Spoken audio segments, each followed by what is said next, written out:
Definitely steps that you must take here in Kenya before you can actually own your first car. And it is essential that you note these things down because without them, you certainly will be in a little bit of trouble, especially if you're a first-time owner. Take a look at funny man Gasha, who will take us through some of the steps, and the experts will come on to expand on that.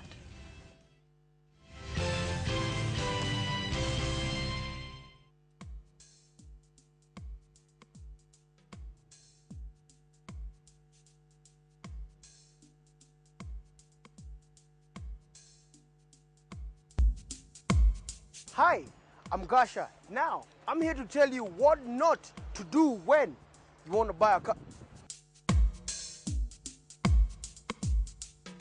If that guy's name starts with John Clone something, he's Congolese, he's going to help with your color. Forget about it.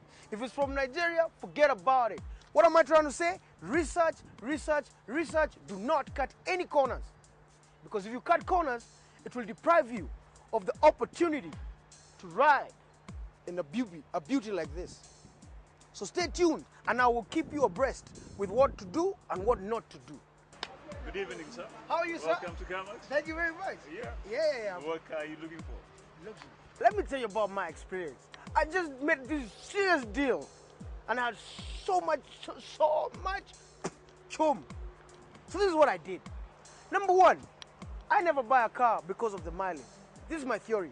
In the UK, if a car has done 100,000 kilometers, that's 100,000 kilometers of good road and good service history.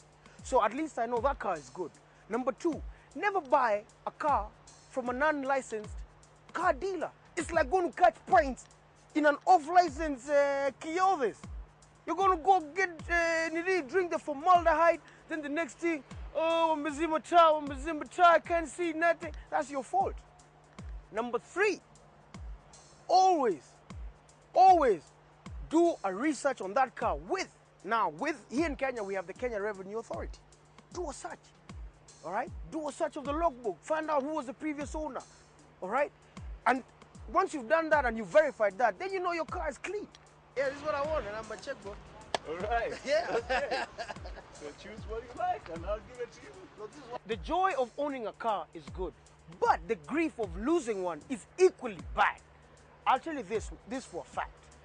The Vunjas, the carjackers, these guys want to come and take what's yours. Now, insure your car. Get the insurance, insure your car. Make sure you put some cautionary devices in your car, like a car track or an alarm.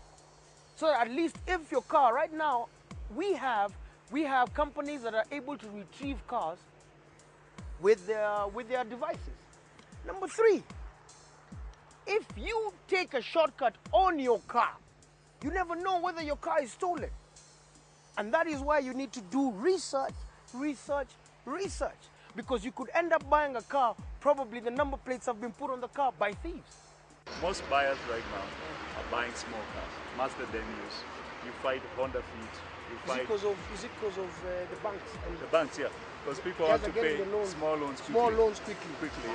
I'm no guru when it comes to machines and engines and stuff, but at least I know my ABC about an engine. Like here, I know this car has an alternator, it has a starter, and it has an air cleaner. Plus, it also has a chassis number. But I can bet you, and I'm speaking to the ladies, let me tell you, it should not be about just entering a car and moving it from point A to B.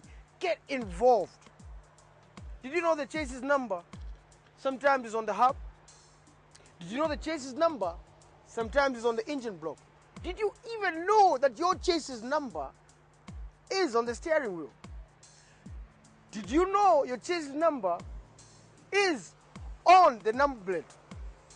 Did you know the chassis number is on the battery? Now you see, I could be lying to you and you don't know that. But I'll tell you three places where definitely your chassis number is. Number one, engine block. Number two, safety belt. Number three is a hub. I'll tell you something else you didn't know about a car. Ladies, there's some numbers on the bottom of a window. The last number is usually a digit, 4 or 5 or 6. That's the make of your car.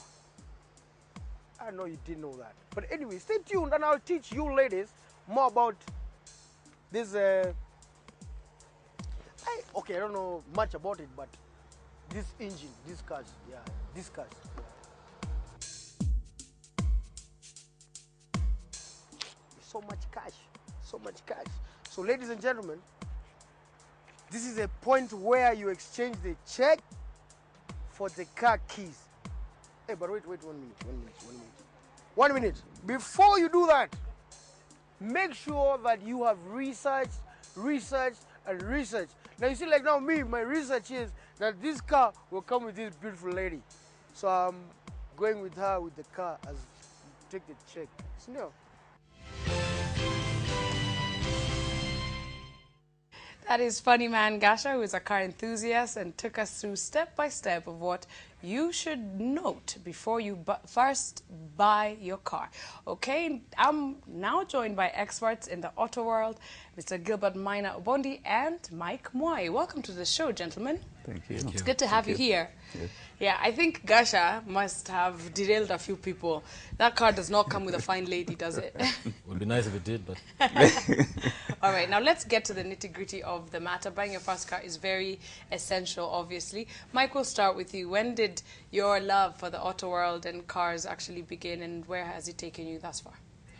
It started in school when I was in my math lessons. I didn't like math, so instead of doing math, I was drawing cars. And then my design career got me into the media, and I went for a launch, and I wrote a caption. And that's where it started. Now you write Now I write articles. about cars. Yes. So you love it, don't you? It's my passion. Excellent. Gilbert Maina Obondi, you've made a career out of cars and quite successfully. Tell us about that. When did it first start? What was your first car, first of all? Wow, my first car. You can be honest, because now I know you drive an Shinde. I saw it, a black sleek one. No, I drive a Vitz. I'm serious. I drive any car that is convenient enough to get me to work. Okay. I almost don't own a car. Really? Yes, I just use a car that is practical to get me to work. All right. However, I advise on good cars to people. Where did my passion with cars start? I grew up in a garage somewhere in Eldred, and I admired engines. Of course, they have changed over the years. And later in life, when I came out of advertising world, I worked for a battery company. And from the time I opened the engine to see where the battery sits, I loved the babies, and I love them up to today. Oh, excellent. Yes, I believe car enthusiasts are born, and it's a permanent deal that you make.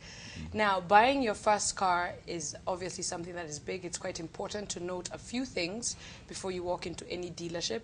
Let's talk about buying your car in the 90s as opposed to 2013. What should people know about what has improved, what is better, easier, accessible? Mike? A lot has changed. I mean, from the days of the 504 to the new cars today, technology has changed totally. It's not the same thing.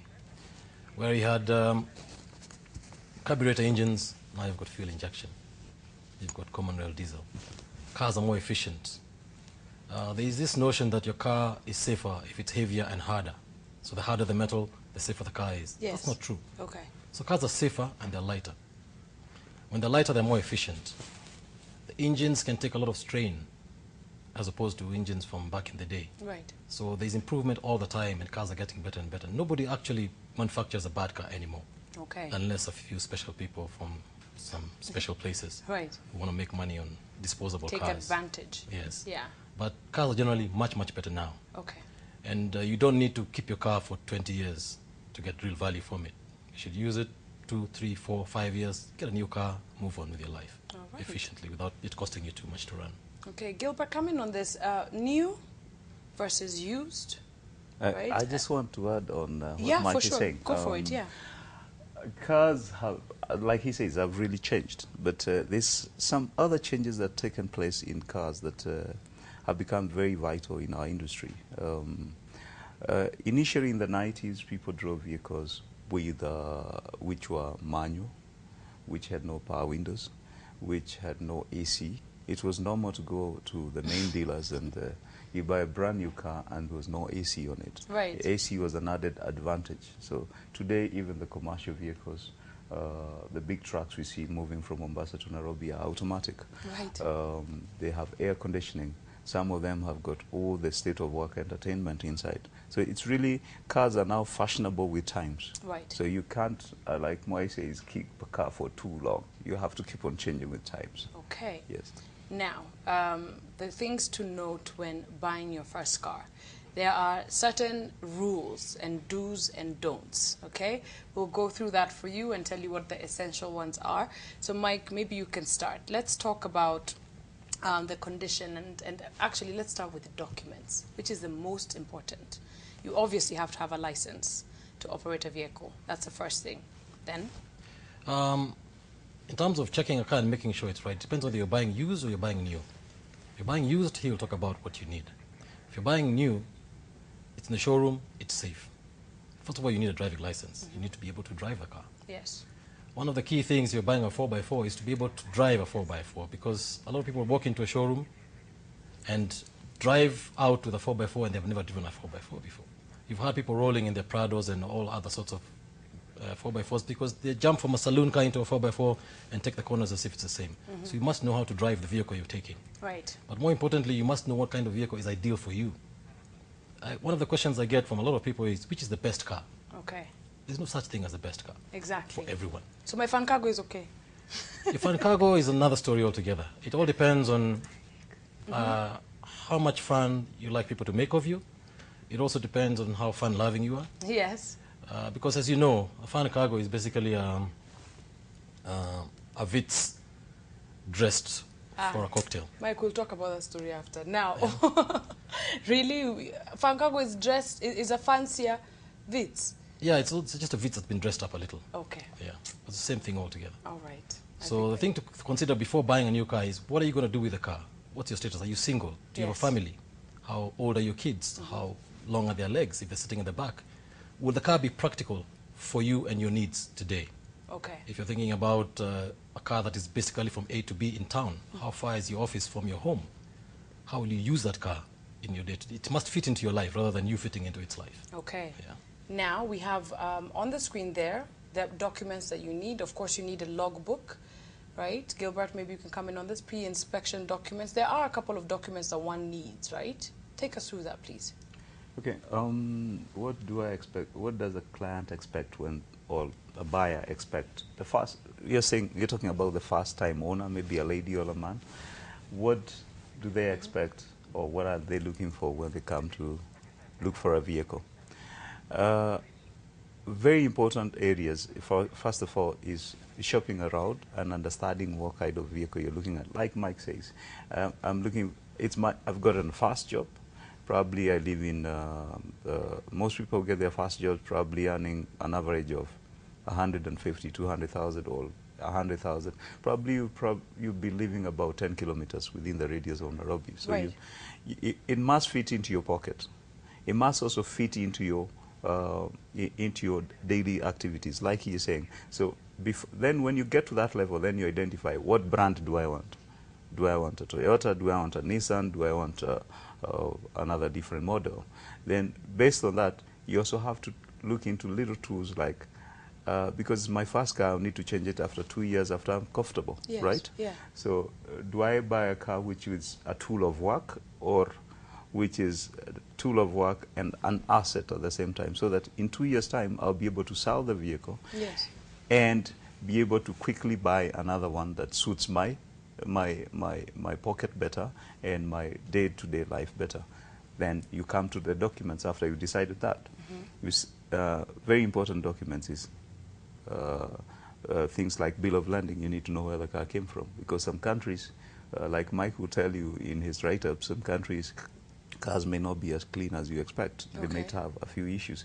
Then you look at the inspection papers. And inspection is very important because, you know, last year, is it last year but one, Mike, we had the tsunami in Japan? Yes. So they have now introduced tests of radiation. It's very important because if you have cancer, you're not going to last from, if you get contaminated a long way, I don't think you're going to last 100 days. You're specifically talking about cars that were... Yeah, now they have radiation, so you must ensure that there's radiation now. You must ensure there is an inspected car, mileage. But how do I ensure that I'm a first-time buyer? I have no clue about radiation, where the car has come from.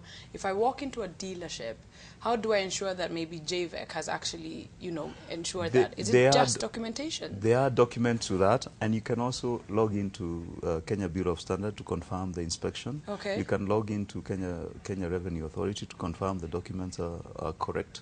And or you can do physical search at most of these institutions. They have all that information available. Okay. Then after that, you bring in your mechanic. Before you bring in your mechanic, first of all, you have identified the vehicle. Bring in your mechanic or your expert to advise you on the vehicle. Mm-hmm. If the car you feel is cleaner, doesn't need a mechanic, at least ask an opinion from your friends. And then do a road test. Most car dealers have got what they call Kenya Garage Plate, which has got insurance. So if the car doesn't have insurance, you actually can do a test drive, but don't do it for fun, to make fun of them. Just test the car that you buy. Right, okay. Yeah. Mike, come in on that, on the condition of the vehicle, which is key before buying it. And what we're seeing, obviously, is when you're a first-time buyer, very rarely will you get a brand new vehicle. You probably always go for a second-hand. How do you're a young lady, you've saved up, you're on your first job. How do you even know what to check when it comes to condition? He suggested the mechanic. What if you don't have that option? If you don't have the option of a mechanic, which is very hard because there are lots of mechanics, yes, you could call me. Well, look, I may not be available for everyone. Right, yeah. But what I suggest is spare some time. Don't rush through it. And testing a car is a little more than just going and kicking the tires and driving around the block. You won't tell whether it overheats, whether it has a bad consumption. And with the new cars today, you can tell how it's consuming. I recommend you take the car down the road and run it until it's hot. Okay. 10, 20, 30 kilometers, do it. Down Mombasa Road all the way to Mulolongo, even further and back. By the time you get back, you will know if the car has issues. Okay. Key issues to look out for is vibrations. Is the suspension all messed up? Because that means you have to buy a whole new set of tie rods and shocks and everything else, which can cost you quite a bit, depending on the model. Heating. All these cars from Europe and everywhere else, it's not as hot as it is here. So the radiator could be smaller, it could have issues regarding temperature. Okay. So chances are within 6 months to 1 year, that car will be overheating, you'll be changing gasket, you'll be changing all sorts of things. If you're okay with that, you just need to know how much they cost. A key thing to do, like the gentleman said earlier, is research. Find out what would it cost to replace the entire suspension of your car. God forbid, if it happens, you will need to do it within 1 year. Right. What would that cost you? Factor that into your cost. Service. European cars, service could be anything from 15,000 to 40,000, depending on how many cylinders the engine has. Mm-hmm. Are you ready for that? Do you know what it costs at Bavaria or DT Dobby, wherever it is? Yes. Do we have support in terms of diagnostics to check that the car can be run with the right software and all the errors can be corrected? Because the cars out there are not necessarily available in Kenya. So you might have a car like a Mark X and everything is in Japanese. Yes. I had a friend of mine asking me, how do I translate this to English? Exactly. I told him, I mean, you have the wrong car. It's for the wrong market. You're stuck. You either learn Japanese or get another vehicle. Okay. In regards to buying a good, clean car, I recommend, a lot of people want to go online and just buy cars from places they're not sure of. Yeah. I recommend get to talk to gentlemen like Minor and just get them to choose the car and pick it for you. Then you're sure. And they could give you a warranty of 6 months or 12 months, depending on how genuine they are. Okay, we'll talk about that in a few minutes. And of course, I want to know about buying from a regular individual seller versus a dealership. But I believe we have John on the line. Good morning. Good morning. How are you doing? I'm fine, John. Jaje, how are you? I'm okay. You have a question or comment? I just want to ask a question. Go for it. I've happened to be in an instance where I saw, I decided to go to make a purchase on a vehicle, but it was through an advert via one of the publications.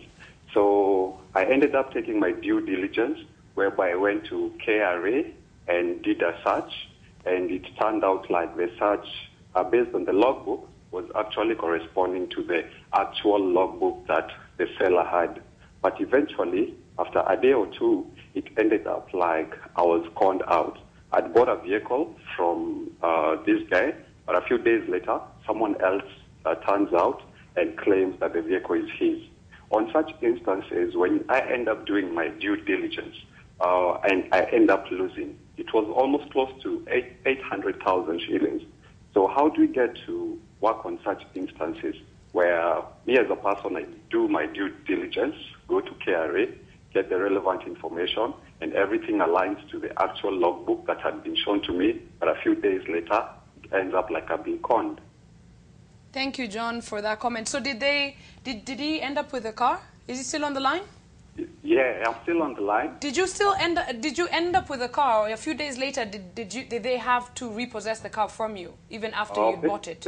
Basically, what happened, the guy who actually sold me the vehicle went offline after a day or two. But some other guy came to my house. In fact, he actually traced the vehicle to where I live. And he came on a Saturday morning after 3 or 4 days, claiming that the vehicle was his. We drove to the nearest police station, and the vehicle was impounded. On the same day, the guy went and brought a logbook to show that he actually owns the vehicle. So when I made my attempt on trying to reach the guy who actually sold me the vehicle, but the number had gone actually off. Okay. So later it ended up like, since the guy claimed like this new guy who said like he actually owns the vehicle, ended up repossessing the vehicle from me, and I ended up losing. Okay. Gilbert is asking, how did you actually purchase the vehicle? It was, okay, I paid for it in cash. Okay. But it was through an advert that we see on the daily papers. All right. Okay, John. Thank you. I'll try and get you an answer right here. John represents a lot of Kenyans who've gone through the same thing. Logbook clears, the check clears, it takes the steps that we're talking about here, but still, somebody showed up a couple of days later with a legitimate logbook, 800,000 cash, a lot of money. Gilbert, come in on this. There exists a lot of con men in our industry. It's a big industry. Because that sounds truly like the typical con story. Yeah, I recently handled a very difficult case. A good client, a good customer walks into the showroom, buys a genuine car with the logbook and everything, and we sold him the car.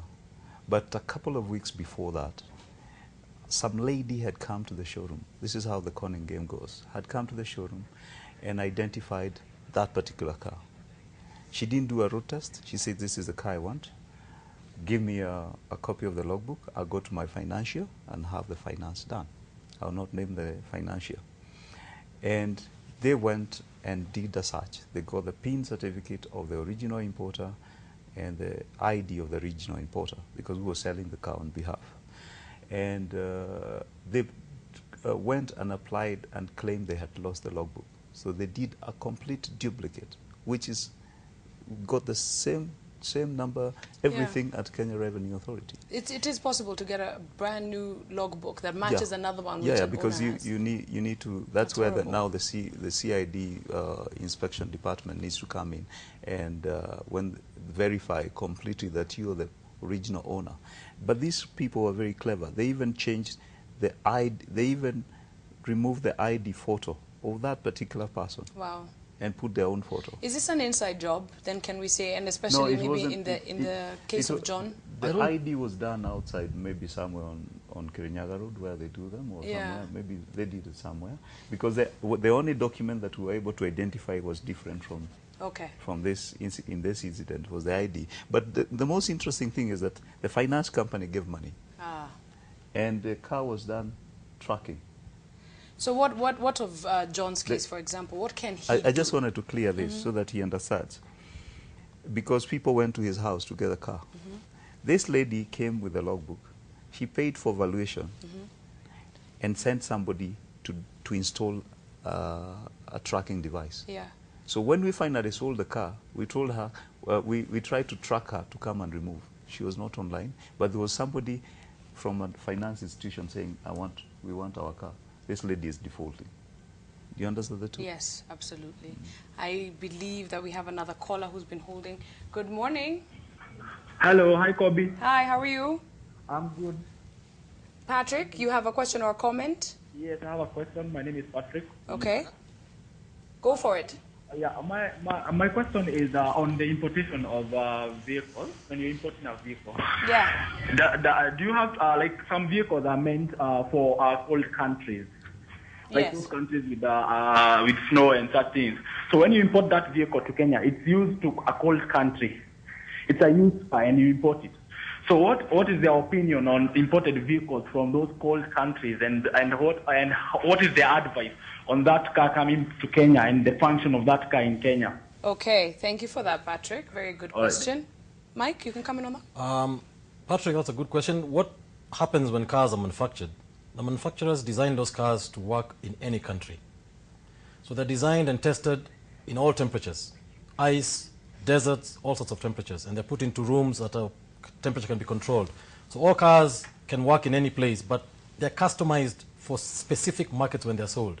So a car in Europe in a cold temperature area will have a smaller radiator, and everything else will be based on what they need there. If something has come to a tropicalized country, then they have to consider heat, dust, and all those issues, which is why we recommend if you're buying a used car, it's always good to buy a car that was meant for this region. It's local used. Or if you bring it in, take it to the dealer and get them to tweak a few things for you, which won't be much, apart from the suspension.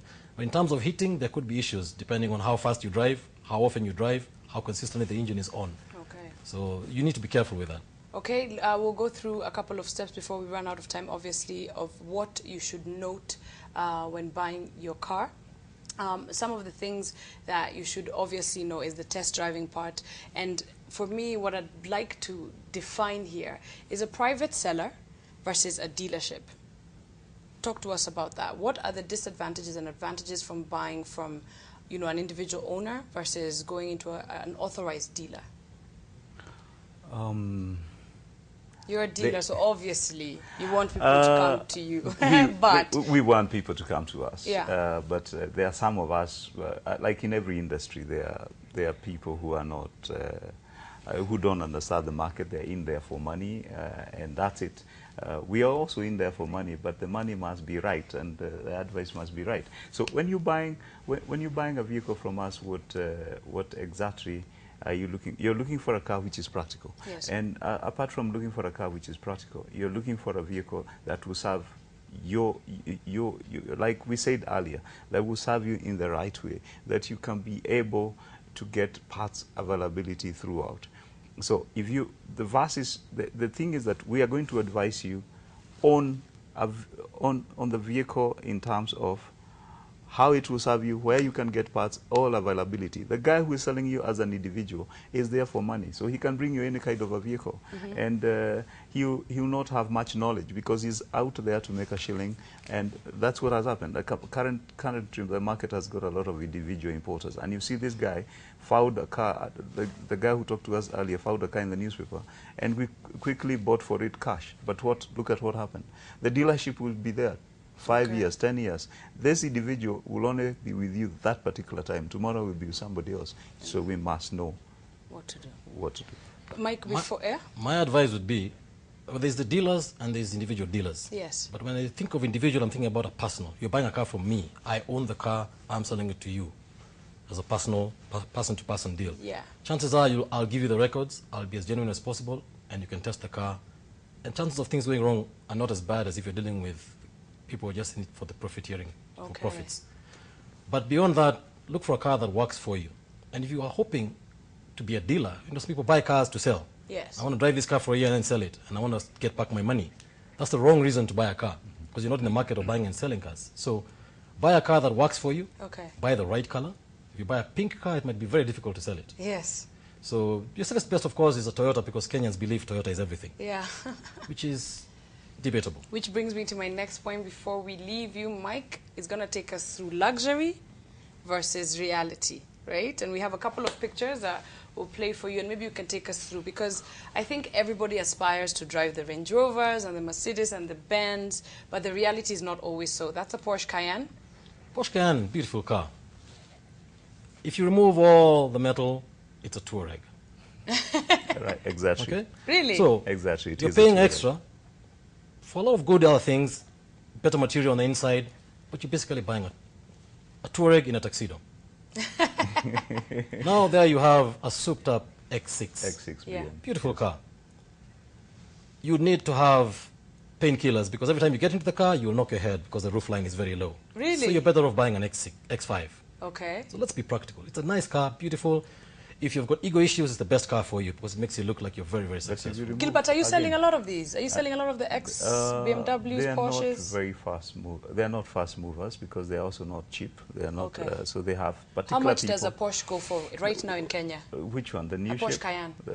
We don't have the new shape. People driving the new shape yet. The one you're showing there is, I believe, 2012, 2011. Okay. How much would that one go for example?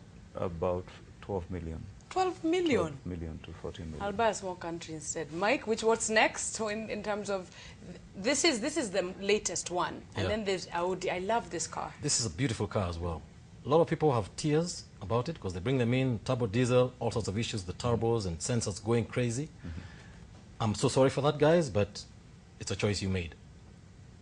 What does that mean when you say that turbo is a problem? The Audi is, Mike will expound on this because you're an expert in that line, is made to be a much quicker, much powerful vehicle. So they add a little bit more extras, and those extras tend to be the problem in the end. If you really look clearly into it, is that you're better off with the Touareg, which is common in our local market. The thing to consider, under the skin, all these cars are the same. The Touareg, the Porsche, a lot of the mechanicals are the same. So it's a chance. These are the smaller cars? This is for a perfect executive, middle-level management. You're looking for a car that fits into your profile. Because the car is an extension of you.